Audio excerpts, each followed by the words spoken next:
επειδή με ρωτάτε, είναι ένα πολύ συνηθισμένο πρόβλημα. Αντιλαμβάνομαι ότι απασχολεί πολύ κόσμο. Είναι ένα ταξίδι ουσιαστικά. Δεν είναι μόνο θεραπείες αυτά, με τίποτα. Δεν μπορεί να επιτευχθεί αυτό. Έχουμε δείξει παραδείγματα. Θα δείξουμε και την κοπέλα σταδιακά. Τώρα έχει ξεκινήσει μαζί μας και την ευχαριστούμε για την εμπιστοσύνη που έδειξε στην κλινική μας. Θα είναι ένα ταξίδι όμως μηνών, με σκοπό να έχουμε μια πολύ καλύτερη ποιότητα δέρματος.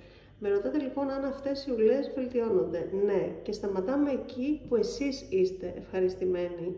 Αλλά σίγουρα αυτό που θέλω να αντιληφθείτε είναι ότι θα έχουμε μήνες για να φτιάξουμε αυτό το πρόσωπο.